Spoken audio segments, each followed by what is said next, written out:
We are back. Sorry about that, folks. We had a little technical difficulty, a little power outage here. We paid the bill. Yep. We Venmoed Duquesne Light. Our power's back on. Computer's fired back up. Camera's fired back up. Hopefully you got a quick bathroom break. Maybe got a snack from the kitchen and are ready for the tail end of the baseball update because we got softball coming up next. Okay. So shout out to all the teams that have clinched this past weekend. We were talking about High Point and Craven, their game where it was a winner-take-all for the series, and we had the same situation in the Chesapeake with Salisbury and Old Dominion. Salisbury swept them and won the conference. That way, they were both 7-2 going into the final series, so looking forward to them in the postseason as well. All right, good stuff. Well, what do we got on the housekeeping side of things for baseball? Housekeeping items, if you haven't turned in your all-region nominations, please be sure to do so. Those are due May 10th to myself or for Division I to Eric Curator. In 2023, LPAs should be in your inboxes. If you have not received one, please make sure to reach out to myself or Eric, and we'll be sure to get you those for next season. Outstanding. Well, Jimmy, thank you so much for the updates, and we look forward to, the next time we speak with you about baseball, we will have probably 16 teams heading to the World Series. The regionals will be concluded by then because they're coming up real soon. All right, well, let's move on to some softball updates. Right, and we're going to welcome to the set Lacey Lautner, Double L, Assistant Director of Softball Ops.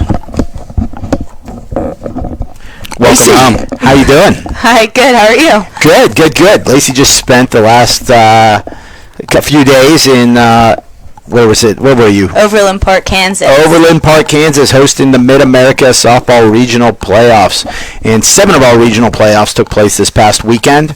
7 of the 8, and as I understand it, all 7 of those went off tremendously. That's outstanding news. And then we're waiting on the 8th one takes place this weekend. The Pacific region regional is this weekend, so we'll get into that. But why don't you give us a rundown of how all the regionals went down? Yeah, so all the regionals went pretty well. So to start, New England, UConn took that. They won the whole thing. For the North Atlantic, we had the University of Delaware win. That one was a close one. Penn State took one. Delaware took the final one. So Delaware is going to be going to the World Series as well. For the Mid-Atlantic, we have Virginia Tech. They're heading to the World Series. They won the whole region out there. And then for the South Atlantic, we have Clemson. And the Mid-Atlantic Pit finished the runner-up, so they get to go as well? Yeah. And so South Atlantic, we have Clemson, a returning champ of the World Series from last year, and Georgia's going to be the runner-up. Interesting there. In the South Atlantic, Clemson was the at-large bid to that regional playoff. So we ended up with Georgia, the 3 seed, Clemson, the 4 seed, and they ended up finishing 1-2 in that regional, both punching their bids to the national championship, the World Series. And then for the Great Lakes, we have Michigan State, which was actually the at-large bid, and they won the whole thing and making Wisconsin the runner-up. And Wisconsin will be making their first ever trip to the World Series. That's exciting for the Badgers. Yeah. Good for them. All right, and then for the Great American, we have Michigan that won it all. They were the champions, and Illinois were the runner-up.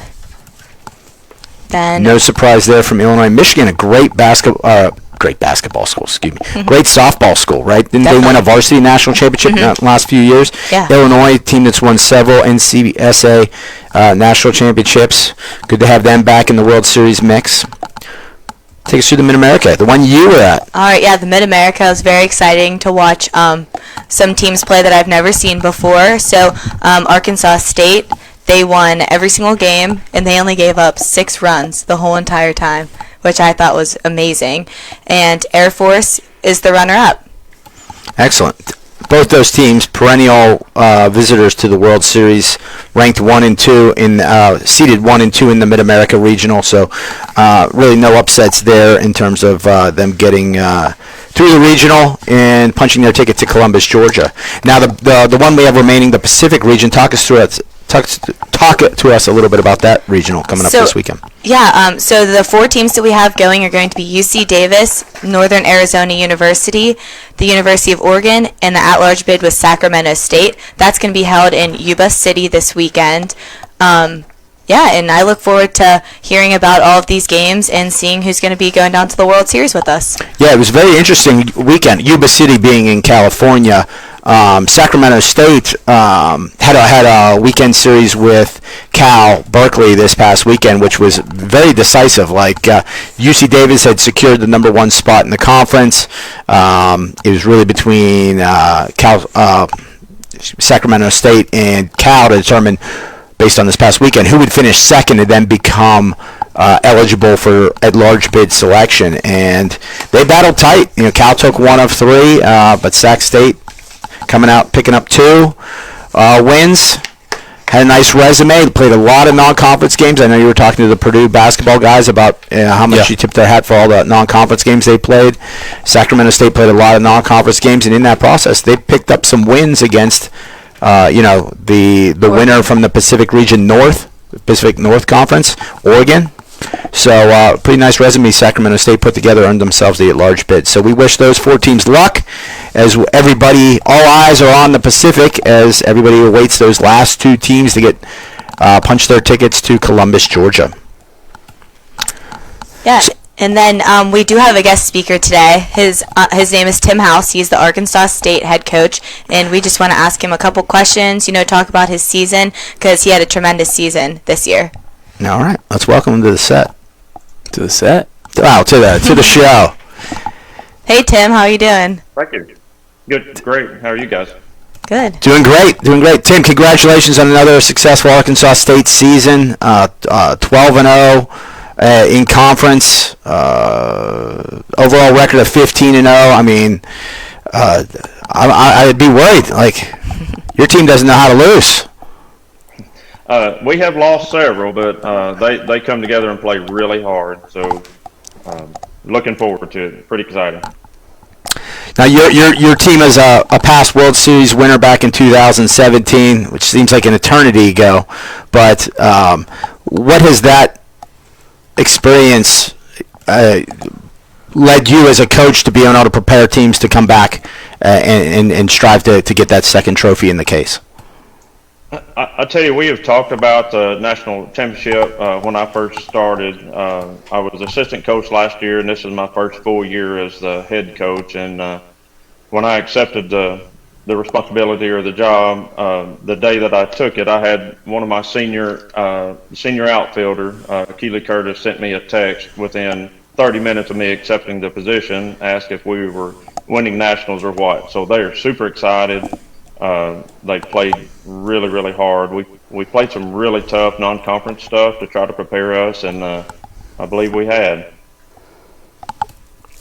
Outstanding. So, Tim, Christian Smith here. What obviously a successful season. What are some of the keys that made you guys so successful this year?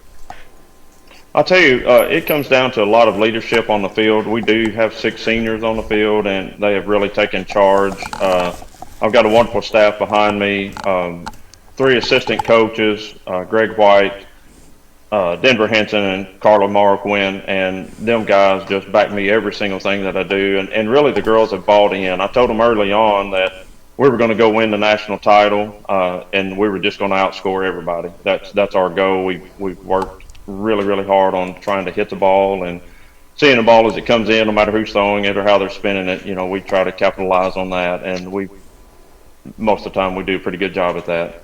It seems like your team doesn't give up many runs, so you must be strong on defense and pitching. Is there an ace of the staff that's been logging the most time on the mound for you? We are pretty solid all the way through. We have 5 girls that throw. Kendall Stevens through the championship game. She was really dominant this weekend, and so we try to utilize them. I hate to say that we have just one dominant pitcher, so sometimes it's a situational matchup or a defensive matchup, whatever we think that we need. If we're not fielding the ball good, we may change pitchers. Nothing against the pitchers, but it just depends. Defensively, we are pretty solid. They work hard, and I assure you, they do not give up. They'll play to every single pitch, every out of every second of every game. So Now, as the rest of the NCAA has their eyes focused on the Pacific region as their regional this coming weekend, so we can figure out who those last two teams are that'll be joining us in Columbus, Georgia. Are there any teams that have already punched their ticket that you're eager to match up against? Anyone that, maybe you've got a revenge plot against from past experience? not necessarily. I'll tell you, I told the head coach from Air Force, Ron, I told him, I said, I can't wait to see you again. I know that Air Force, they're always a really tough, scrappy team. And just in the past, talking to the past coach and the players, that they have really given A-State fits in the past. And so we got lucky and come out on top this last time. So we're looking forward to playing them again. And we've really prepared from the very first team meeting that we had. I told them we were going to win nationals. That was our goal. We plotted out on our first meeting. We had 62 practices, 35 games to prepare for this, and we've taken that pretty seriously. That we're goal driven, and so that's our intentions. We may fall short, but we're going to battle to the very end. All right.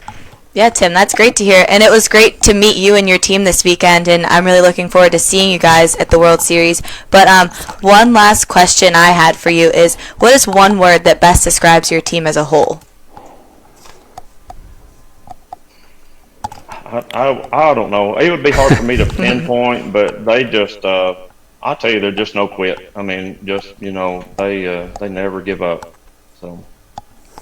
All right.